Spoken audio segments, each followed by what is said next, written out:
to everybody to Agri-EPI's very first Seedling Session podcast.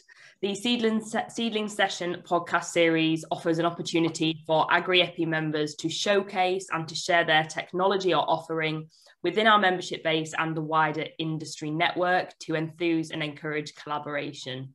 As we build up our library of the very best in agri-tech innovation, you'll be able to listen back at your leisure. We will announce the details of all upcoming podcasts on the Agri-EPI Centre member group LinkedIn page, as well as on our website at agri-epicentre.com. If you've not yet signed up to the members LinkedIn page, please send us a request to join via LinkedIn or email us at members@agri-epicentre.com. And please do get in touch if you would like to take part in one of our seedling sessions to record a podcast with us. Thank you very much.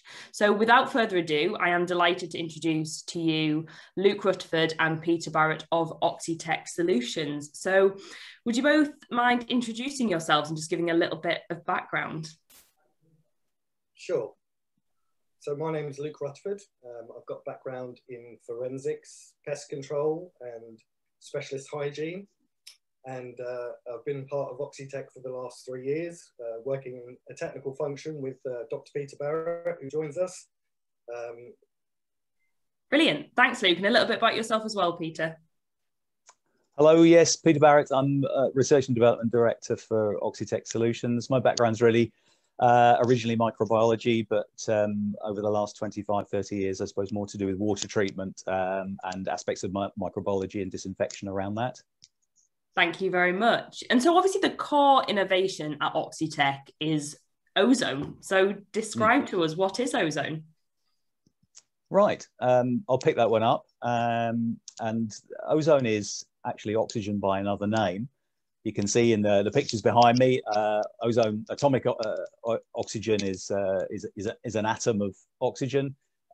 Ozone is 3 atoms of oxygen rather than the 2 in diatomic oxygen that we breathe.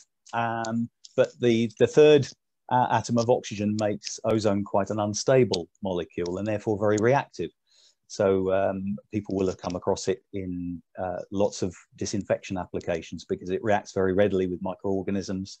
But the nice thing about ozone is when it's done its reaction, it reverts back to oxygen. So it doesn't leave any residues and is, from that point of view, a nice green disinfectant and oxidant.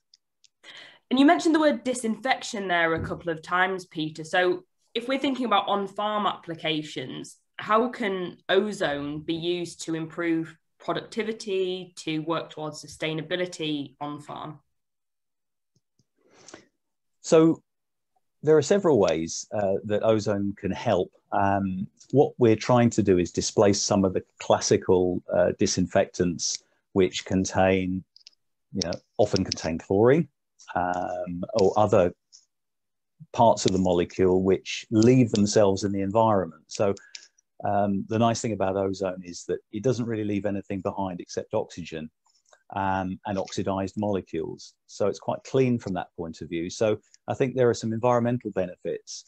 And the other thing is that from a carbon footprint point of view, our process produces ozone by a different means.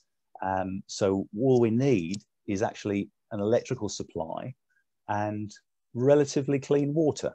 You don't need any chemicals. There's no bulk chemicals involved. So from a carbon footprint point of view, we think the impact on farming in various aspects of farming, particularly dairy, could be quite significant.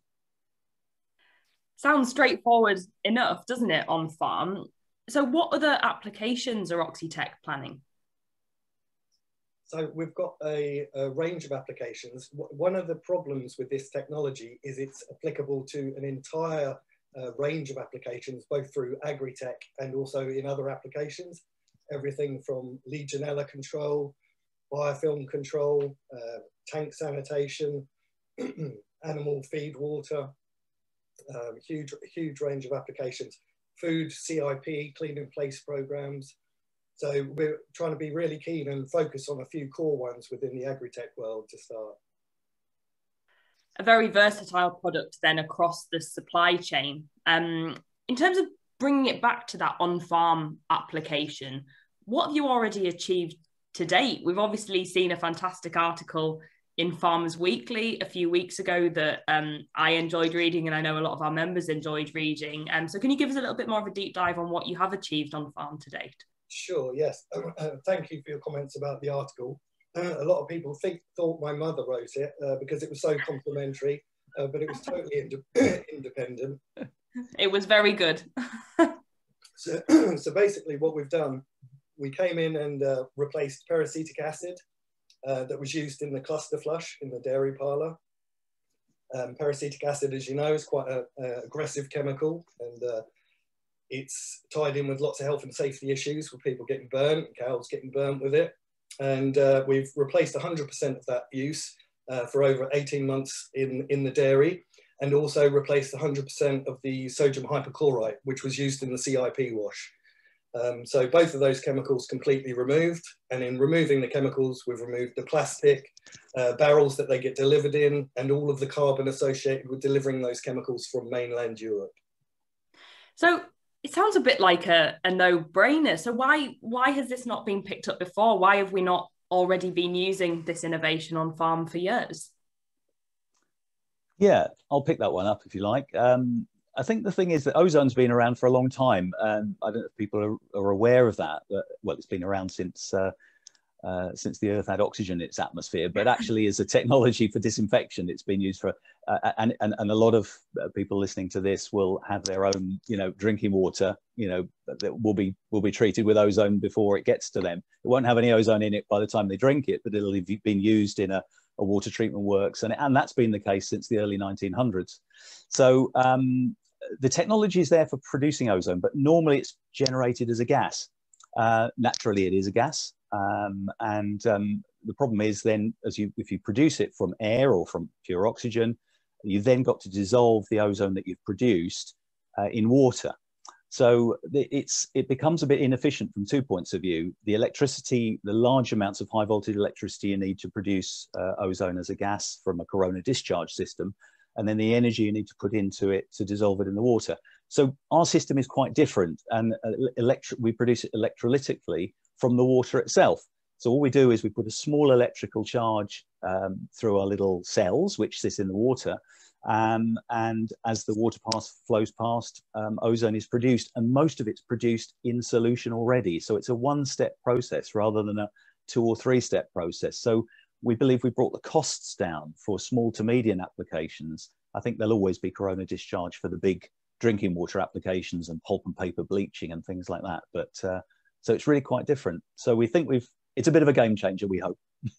I had no idea that it was already used as an application in the water that's coming out of my tap as well. And I think it's an important point to note that your technology, your system brings the cost down, because cost, as we know, is a huge driver on farm.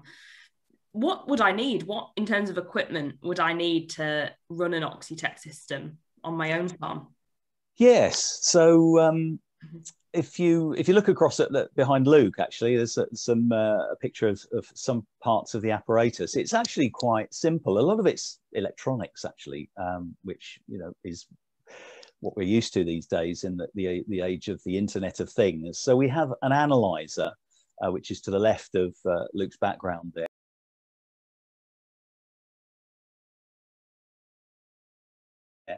And that runs the system. So the analyzer is linked up to a number of cells. Each cell has a little box, which are the 3 boxes to the right of Luke.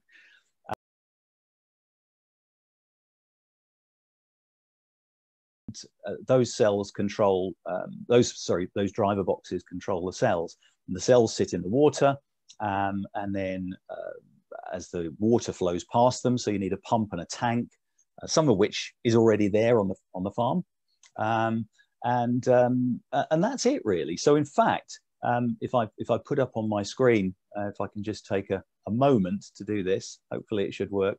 I can show you sort of more or less what a system would look like. So obviously it's just a diagram, but you've got an adult person here, adult-sized human being in front of the system. You've got, in this case, 4 cells in a row. You've got 4 of those driver boxes, which you saw next to Luke, and then you've got the analyzer, which can sit anywhere. And this thing speaks to remotely, so you can actually access all the data that's being produced from the plant from the other side of the world if you want to, on your mobile phone, on your laptop. So it's all nice and interconnected.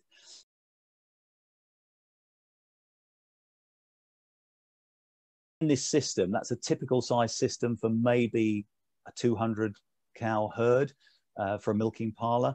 So you can see the scale of it is quite small. It would fit neatly into the corner, and that incorporates the tank where the ozonated water is produced and the equipment I've just described. And so it seems like it retrofits into any system then. There's no reason that this has to just be incorporated into a new enterprise or a new farm. It really can slot in with existing systems. Yes, that's absolutely right. It's a plug and play system that we've developed. So even if you've already got an existing dairy parlour with an automatic plant wash and the cluster flushing, we can just come in and integrate into that, no problem at all. So that's what's been done. What's next? What's going to be the new big and exciting development for Oxitec?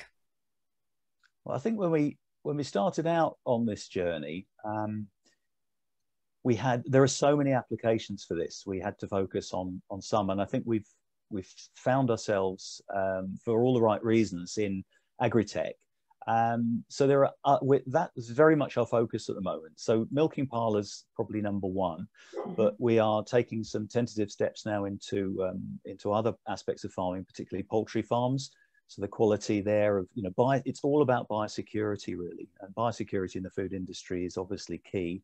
No more so than today.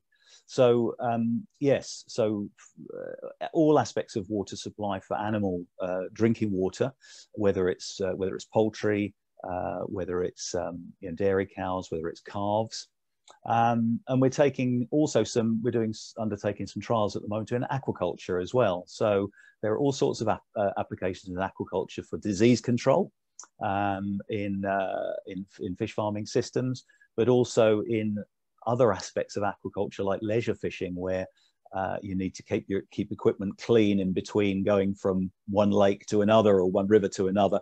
So they're just a taste, a flavour of some of the things, but there's a whole list of other things that maybe Luke, I think you referred to one or two of them later on, but we're definitely targeting later on. I think things like Legionella control and really going downstream or upstream, downstream, I guess, into the where the milk ends up in the dairy products, food production facilities. So where the applications are much bigger. So we've started in something which we think is small to medium, which is very easy for us now, and I think as we grow, they'll get larger and larger. And biosecurity really is the word on everyone's lips, isn't it? It's been brought to the fore, and whether it's a dairy farm, pig, poultry, fisheries, it's of absolute utmost concern. And we're so glad that Oxitec have landed in the agri-tech space, because we obviously get to continue to work together. What has been your highlight of working with Agri-EPI so far? Well, there's a question. Obviously, working with yourself, Cassie, has been an absolute pleasure. But it's only just started, actually. I suppose, really, we suppose we've been talking to you guys for a couple of years or more now. I'll be quite open with you. We're not experts in, let's say, dairy farming. We're not. None of us are farmers. So you people are, and farmers very well. You understand the market very well, and you've given us some very important pointers on how we could approach the market. You've been very supportive of our technology, and I suppose it all culminates in the real highlight, which is the fact that we're going to be working with you. I don't know how much I can say about it right now, but we've just been awarded a very, very interesting project, which we'll be working on together over the next few months, actually, in other aspects of dairy. So very exciting. And we're really excited that we're going to be able to, actually physically work together on farm, and we look forward to continuing to do that. Before we wrap up, is there sort of any final comments from anyone that you sort of like to say? No, I'd just like to say thank you very much for the opportunity, and just touching on your previous point, the Agri-EPI is such a wonderful facility for tech startups like ourselves to be able to work with people from industry, and we just think it's a great opportunity, and been very happy and very thankful to work with you all. So thanks for that. No, thank you very much, and long may it continue as it will in a project. So brilliant. Luke and Peter, thank you very, very much for joining us for our inaugural seedling session. We hope you enjoyed it and that all of our listeners and viewers have enjoyed it as well. And tune in for next time, and we'll see who's up next. So bye to you both. Thank you. Bye-bye. Bye, thanks.